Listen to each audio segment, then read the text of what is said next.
Bom dia, meus queridos irmãos. Espero que esteja tudo bem com você, com a sua família, que embora os problemas e as dificuldades que enfrentamos no nosso dia a dia, mas que o Senhor Jesus Cristo possa estar dando paz, dando alegria a cada um dos nossos corações. Vamos orar? Querido Deus e Pai, eu quero te agradecer por mais esse dia de vida que o Senhor está nos concedendo. E também por esta oportunidade de mais uma vez nós nos reunirmos como igreja para estudarmos a Tua Palavra em uma escola bíblica dominical.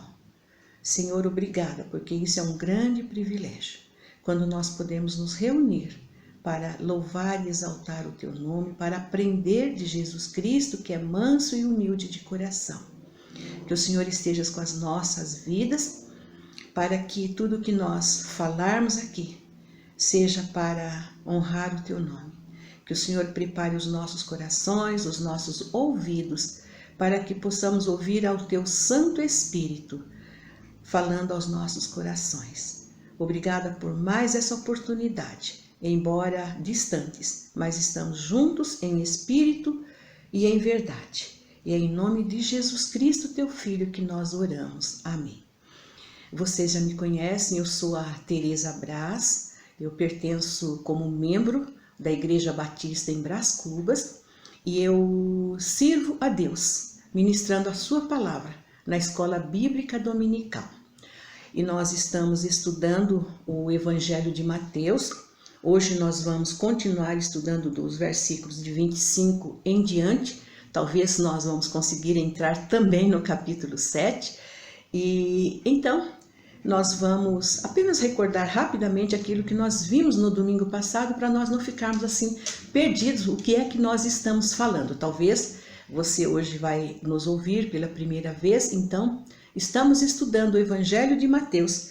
Estamos finalizando o capítulo 6 de Mateus. Domingo passado, nós vimos que Jesus ensinou aos seus discípulos para que eles não se preocupassem com as coisas materiais, mas com as coisas espirituais, com os tesouros espirituais. Porque as coisas materiais, elas perecem, elas acabam, mas as coisas espirituais, as coisas eternas, o próprio nome diz, são eternas. São coisas que duram para todo sempre. Depois nós também estudamos sobre a luz do corpo, que são os olhos. Jesus estava ali simbolizando que os nossos olhos materiais, eles podem também serem transformados em olho espiritual, os maus olhos e os bons olhos. E que os nossos olhares devem estar sempre voltados para as coisas espirituais. É mais difícil, porque as coisas materiais nós vemos, nós olhamos, nós podemos apalpar, e as coisas espirituais nem sempre nós podemos, aliás, não podemos apalpar. Elas são, de certa forma, invisíveis, mas tocam no nosso coração. E hoje, então, no capítulo 6, nós vamos começar falando sobre a ansiedade. Talvez vocês já ouviram essa palavra muitas vezes, vocês até já sabem o que é ansiedade. Mas apenas para nós recordarmos. A ansiedade é quando você espera por alguma coisa e você sofre por aquilo que você está esperando. Você nem sabe do que vai acontecer, se vai ser um resultado positivo ou negativo, mas você já começa a sofrer por antecipação. Aí você fica a se perguntar, será que vai dar certo? Será que não vai dar certo? Então, é isso que nós vamos ver aqui sobre a ansiedade. Jesus diz para os seus discípulos para que eles não andassem ansiosos por coisa alguma, mas que eles procurassem, então, em primeiro lugar, buscar o reino dos céus. Aí, se a preocupação for extrema por alguma necessidade, por algum problema, ela que cause, então, a ansiedade, ela pode se tornar pecado. Porque muitas vezes a ansiedade pode levar o homem a duvidar do amor e do cuidado de Deus para com ele. Não estou assim me referindo quando você sonha, quando você planeja algo para o futuro, coisas que é para a vida aqui sobre a face da terra. pois a Bíblia mesma nos orienta a planejar, a estudar, a pensar, a fazer projetos humanos. Por exemplo, em Tiago 4, de 13 a 17, Tiago nos orienta que nós podemos fazer plano, nós podemos ver, porém, sempre colocando diante de Deus os nossos sonhos, os nossos planos, porque Deus deve sempre ser o nosso sócio majoritário em qualquer plano, em qualquer situação em que nós colocamos os nossos projetos diante dele. Em Provérbios 16, versículos 1 e 9, também está escrito que o homem pode planejar, pode sonhar, mas a resposta vem do Senhor, pois é ele que dirige os passos do homem. Quando o homem coloca então a sua preocupação, dedica suas energias, conhecimentos, recursos, a fim de sentir-se seguro e ter o suficiente para a sua manutenção, ele pode estar negando o poder de Deus de sustentá-lo, pode estar negando a sabedoria de Deus, aquilo que pode até estar pensando que ele sabe mais do que Deus. O verso 26, ele fala que o Pai Celestial, ele alimenta as aves e que o homem vale muito mais do que elas. O verso 30 diz também que Deus veste os lírios do campo e então Deus cuida da sua criação. No verso 32 também nós lemos novamente, referindo-se ao Pai Celestial, que Ele sabe o que nós precisamos de alimento, de casa, de vestes, nós precisamos de tudo. E eu fico assim pensando que quando Deus então criou todas as coisas, Ele também criou o sustento, a provisão para o homem. Ele criou primeiro as aves, a terra, o céu, tudo. Primeiro ele criou, para depois criar o homem. Ou seja, ele criou toda a provisão para o homem. Agora estava tudo pronto, então eu vou criar o homem. Ele criou o homem e ele deu ordem para que esse homem dominasse, cultivasse tudo. Ele criou ali o jardim e colocou o homem para lavrar a terra, para plantar, para cuidar. Deus deu trabalho para o homem. O trabalho veio de Deus. Então, Deus ele não nos criou para deixarmos assim abandonados. Ele nos criou com um propósito maravilhoso. Ele criou-nos a sua imagem e semelhança, com um objetivo muito mais elevado que o mero consumismo, de comer, de beber, de passear, de vestir-se bem, né? Assim melhor talvez até que os lírios do campo, mas Ele nos criou para que nós o amássemos, para que nós pudéssemos adorá-lo, para que nós buscássemos em primeiro lugar. E ele mesmo diz, Jesus ensinando ali aos seus discípulos, ele diz que o homem vale muito mais que o alimento, vale muito mais que as aves, vale muito mais que as roupas, vale muito mais do que todas as demais criação. Deus cuida de nós, ele cuida de toda a sua criação. Deus, ele não nos criou para deixar abandonado, ele se preocupa conosco. Veja que Jesus ele coloca ali alguns exemplos, porque não compensava os discípulos ficarem ali ansiosos por coisa alguma. Eles deveriam sim depender de Jesus, depender de Deus, do Criador, porque eles não poderiam fazer as coisas mínimas. Veja que no versículo 26, Jesus fala assim, vocês não podem acrescentar 44 côvados à sua altura. O que é um côvado? Quanto mede um côvado? Ele, na verdade, mede 45 centímetros. Então, nenhuma pessoa pode acrescentar. Se ela se sente baixinha, uma pessoa de 45 centímetros, ela é uma pessoa assim, baixa, vamos assim dizer. Eu, por exemplo, eu me acho assim baixinha. Antigamente eu achava que eu teria que crescer mais, eu meço 1,61 m, eu gostaria de ter pelo menos 1,65 m, 1,68 m, então eu usava aquele saltão, aqueles Luiz XV para dizer que eu era grande, mas eu nunca pude acrescentar um côvado à minha altura, e ninguém pode, porque isso Deus nos fez assim. As aves, os lírios do campo, eles não trabalham. Jesus falando para os seus discípulos, eles não trabalham, eles não semeiam, mas Deus cuida muito bem deles. Eu não estou dizendo que nós não precisamos trabalhar, nós não precisamos nos esforçar, que nós vamos cruzar os braços e aguardar que a provisão de Deus venha até nós. Já falei, foi Deus que criou o trabalho e Ele criou esse trabalho honroso para o homem. O trabalho é honroso para o homem. Paulo, por exemplo, ele fala lá em 2 Tessalonicenses 3:10, que se alguém não quisesse trabalhar, então também não deveria comer. Uma palavra dura, mas é isso que a Bíblia nos ensina. Em outros lugares da Bíblia também, nós vamos encontrar que o incentivo para o homem trabalhar é uma atividade, como eu disse, uma atividade honrosa, uma atividade muito sublime o trabalho, porque foi criado por Deus. Então, a conclusão é que Deus cuida de nós. Não precisamos viver ansiosos ou inquietos com as coisas desta vida. Nós, como cristãos, sabemos que temos o nosso Pai Celestial, que Ele sabe de todas as nossas necessidades antes mesmo de nós pedir. E Jesus fala ali para os discípulos que estas coisas de ansiedade pertencem aos gentios. Gentios são toda a humanidade, aquela que não é cristã, que não pertence ao reino de Jesus Cristo.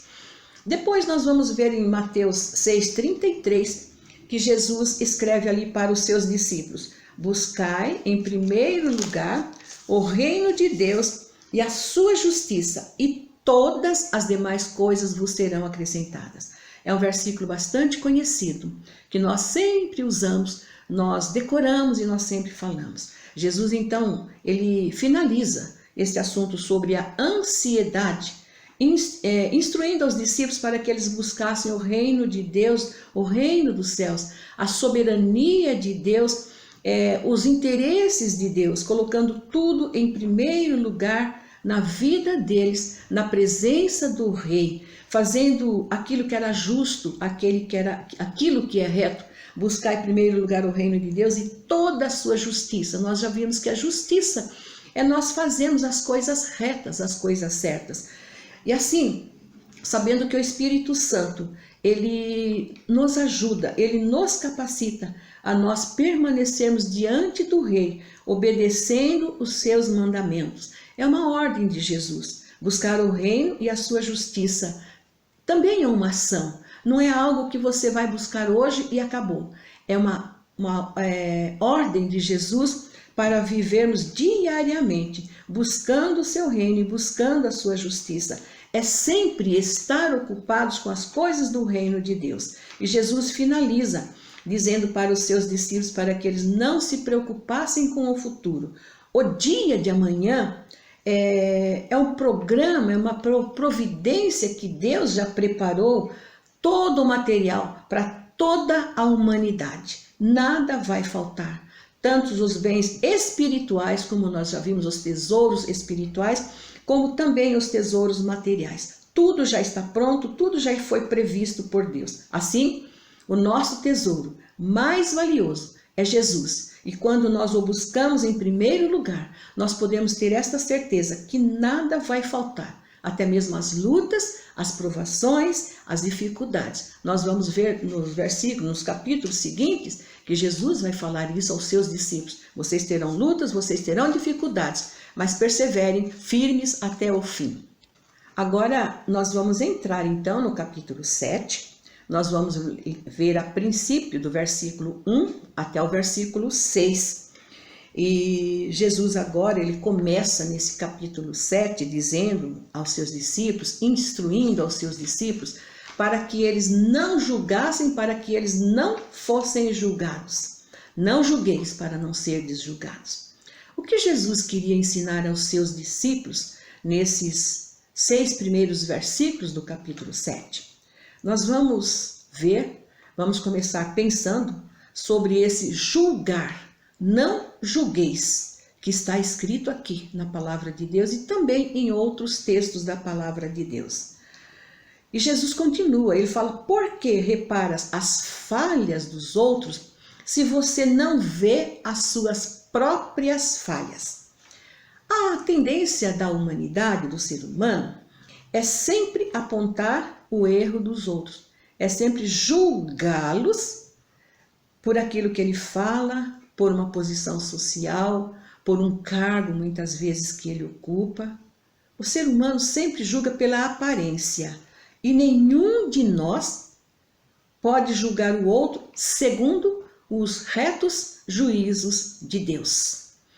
Esse julgar aqui, então, ele não se refere ao juízo de uma condenação, para condenar, mas é uma linguagem assim mais simples, mais popular, vamos assim dizer, que nós poderíamos dizer assim: não faleis mal dos outros, não critique os outros.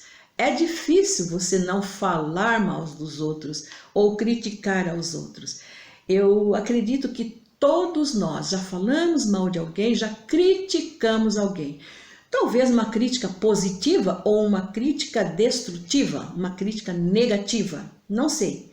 Mas eu acredito que todos nós já criticamos alguém. Eu já fiz isso, tá, gente? A gente sempre faz. A Bíblia fala para não fazer, mas a gente fala. Então, quando Jesus diz assim, que para nós não falarmos mal, porque com o juízo que nós julgarmos, nós também seremos julgados. Ou seja, nós somos criticados, nós criticamos, mas nós também somos criticados. Nós julgamos, mas nós também somos julgados.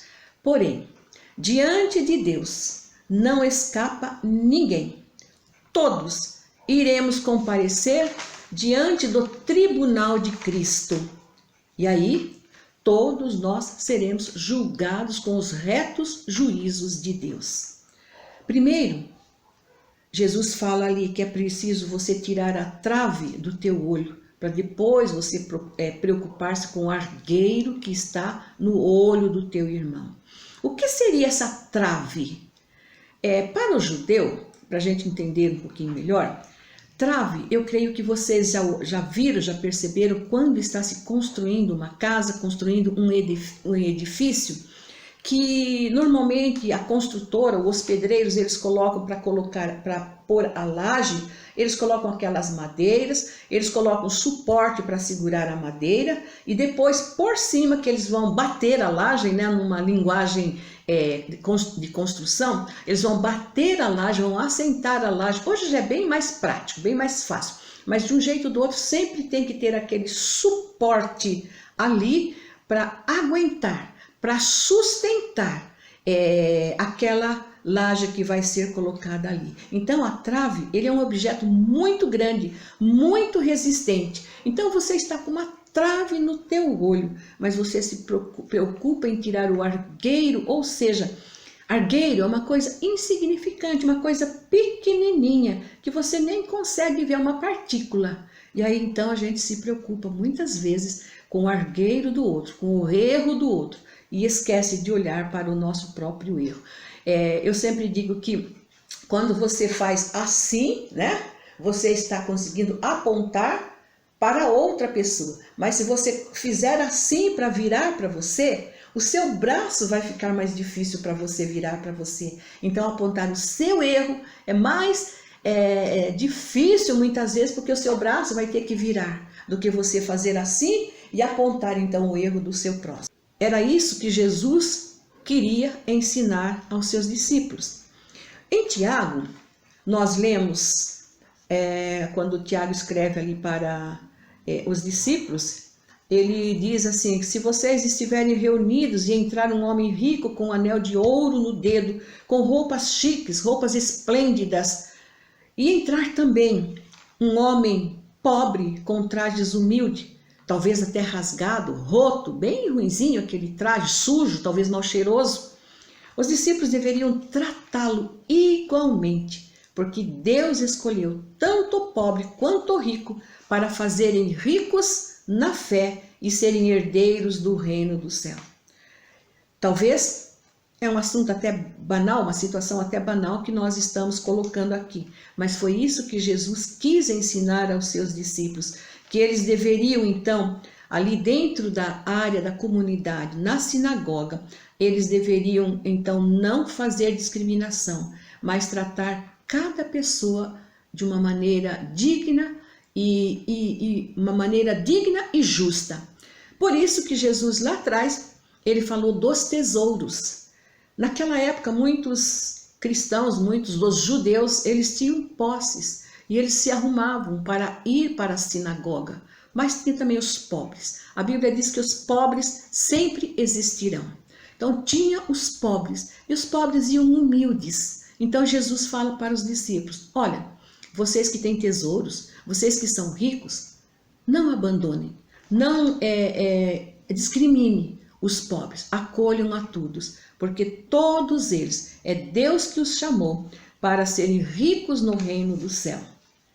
Um outro julgamento que muitas vezes nós fazemos e devemos evitar, Jesus ensinou aos seus discípulos, é quando nós fazemos julgamento sobre o serviço cristão que o outro irmão está executando. E aí nós achamos que não está bom, que não está bonito, que não deveria ser assim. E aí nós criticamos, nós julgamos aquele irmão que está executando a obra do Senhor.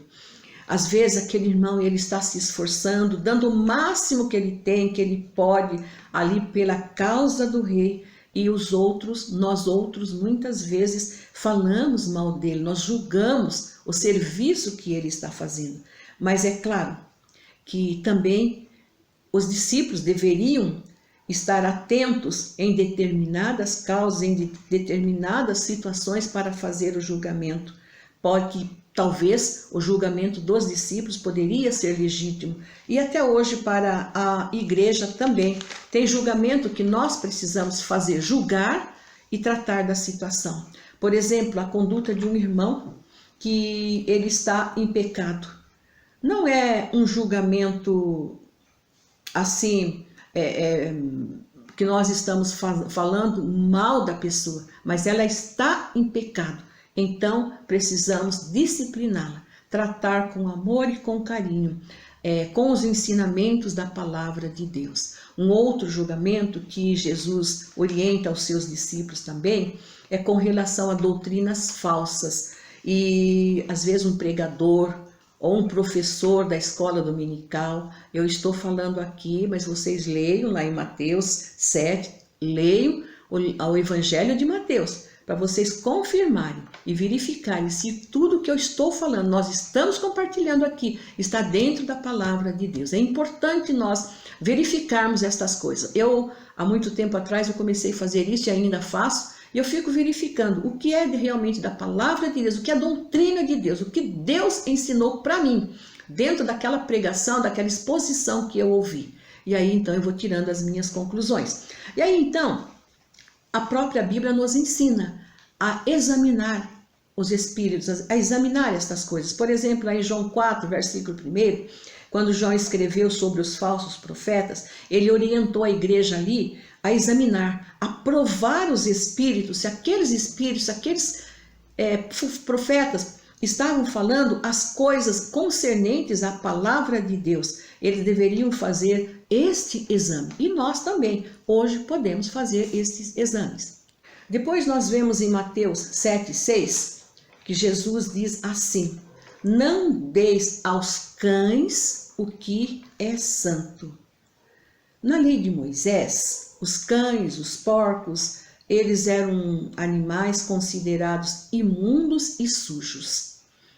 Aqui Jesus, num termo bem conhecido dos discípulos, nós verificamos que Jesus sempre usava as coisas conhecidas, as coisas visíveis, para poder instruir aos seus discípulos. Então, aqui Jesus ele utiliza esse termo também de cães para ensinar aos seus discípulos que aquilo que eles acabaram de aprender, as instruções que Jesus estava passando para eles, eram coisas santas, eram como pérolas preciosas, e eles não podiam lançar aos cães, ou seja, ao mundo, de qualquer jeito. Nós sabemos que os gentios eram considerados como cães para os judeus. E assim, Jesus então ensina aos seus discípulos que tudo que ele ensinou ali eram coisas santas, eram palavras preciosas, que eles não poderiam lançar, não poderiam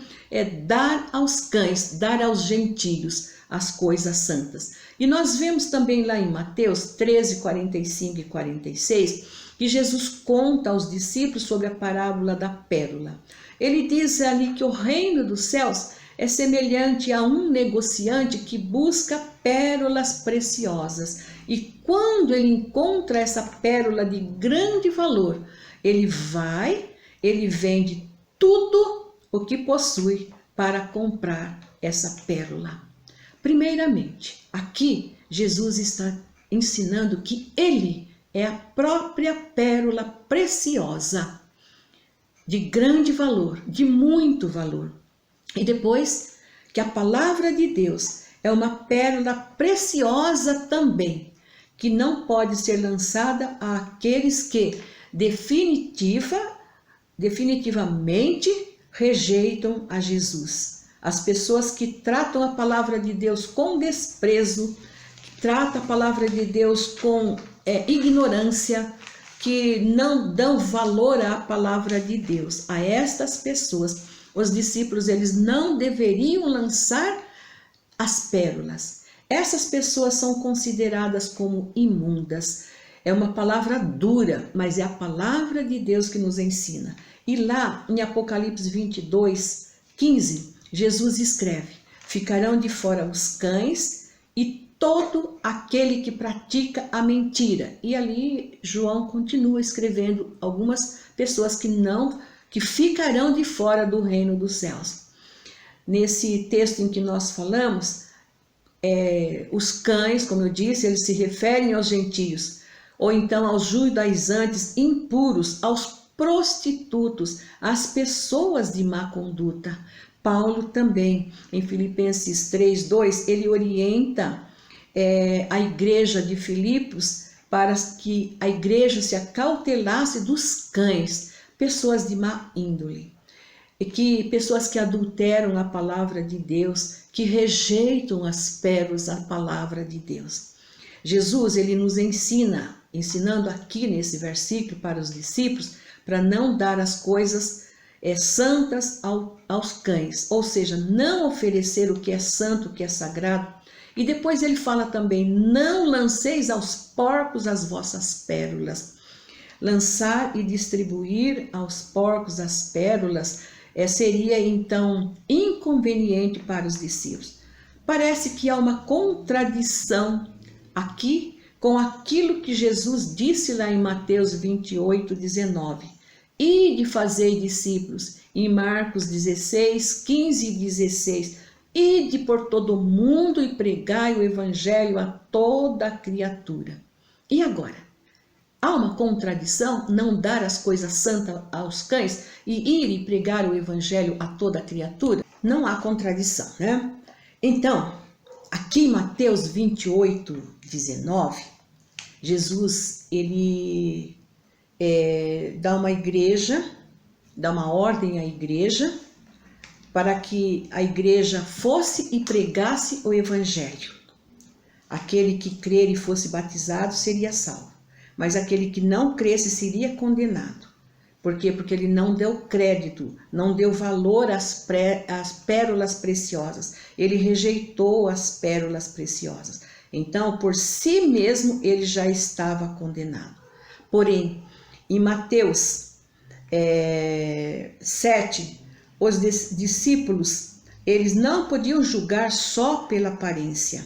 Aqui, então, os discípulos, eles deveriam não julgar, mas deixar nas mãos de Deus. A igreja de Deus, de certa forma, ela precisa cuidar dessa parte.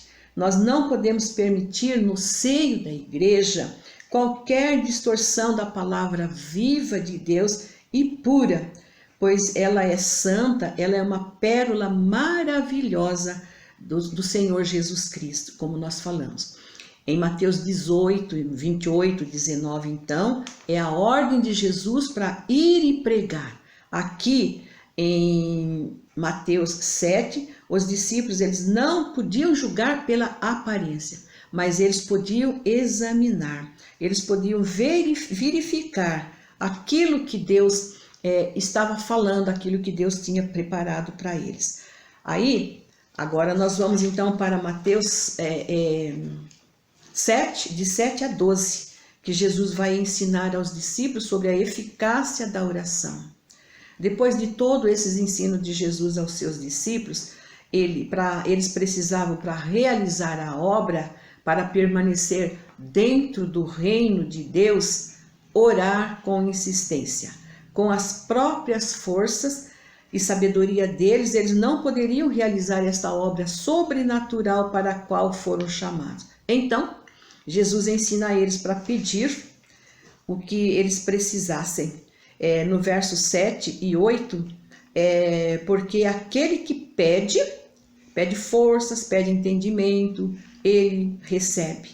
Aqui, os discípulos deveriam pedir, e a resposta, então, destes pedidos, nós vamos encontrar nos versículos seguintes. Jesus, ele apresenta a figura do pai humano, que quando um filho pede qualquer coisa, o pai está disposto a atendê-lo. O filho pede pão, ele vai dar pão para aquele filho, ele não vai dar pedra, porque ele ama aquele filho. O filho vai pedir peixe, ele vai dar peixe e não serpente. Esse pai humano, ele sabe dar coisas boas aos seus filhos. Então, o Pai Celestial também dará coisas boas aos seus filhos, se eles pedissem. Peçam, busquem, insistam, batam, que o Pai Celestial está disposto a atender-los. Se vocês pedirem, se vocês buscarem, as portas vão se abrir. Mas há um porém aqui. Se formos consultar outros textos bíblicos, nem sempre Deus responde todas as orações. Deus pode dizer não. Mas aqui, dentro desse contexto, era para os discípulos pedirem o quê?